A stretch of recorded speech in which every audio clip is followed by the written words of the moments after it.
ჩვენ ახლა ვიმყოფებით რესპუბლიკა Event Hall-ში DEF ტექნოლოგიურ ღონისძიებაზე 2025 წლის.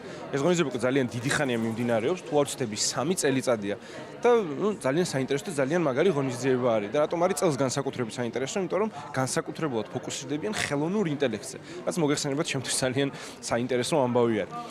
დღეს აქ მოვიდით, შევხვდები რამოდენიმე ადამიანს გავესაუბრო და საინტერესო ამბები მოვაყოლო და საინტერესო ამბები გაგაცნოთ.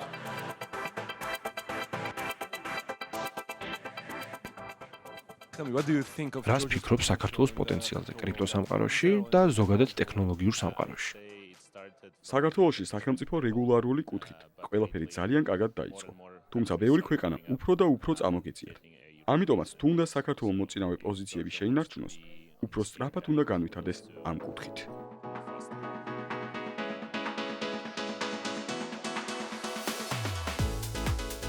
თემო მე-4 წელია რაც ეს კონფერენცია იმართება თბილისში, თავიდან დაიწყო როგორც ტრადიციული კრიპტო Web3 კონფერენცია, მაგრამ ბაზრის განვითარებასთან ერთად ოდნავ შეიცვალა პროფილი, შემოვიდა ფინტეკი, შემოვიდა უკვე ხელოვნური ინტელექტი, რომელიც ალბათ ამ საუკუნის მთავარი ტექნოლოგია იქნება, მაგრამ უცვლელია მაინც კონფერენციის შინაარსი, რომლის მიზანი ზოგადად არის, რომ ხელმისაწვდომობა გაზარდოს ტექნოლოგიებზე, რაც შეიძლება მეტ ადამიანს გააცნოს კომპანიები, რომლებიც საქართველოში ოპერირებენ და ზოგადად შესაძლებელი გახადოს ტექნოლოგიური ტრანსფორმაცია, რომელიც მთელ მსოფლიოში მიდის და ეტაპობრივად საქართველოში ჩემოდის. ამიტომაც მე პირადად მიხარია რომ მე-4 წელია წამყვანი ვარ, ხედავ როგორ ვითარდება ტექნოლოგიური სფერო ზოგადად საქართველოში და რა ვიცი, რაც მეტი ასეთი ღონისძიება იქნება საქართველოში, მით უკეთესი იქნება ჩვენი ქვეყნისთვის.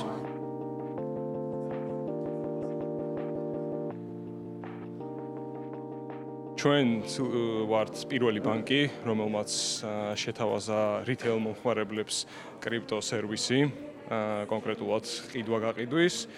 და ჩვენი ბანკი, ასე ვთქვათ, ავითარებს კრიპტო მიმართულებას საბანკო სფეროდან მომხმარებლებისთვის.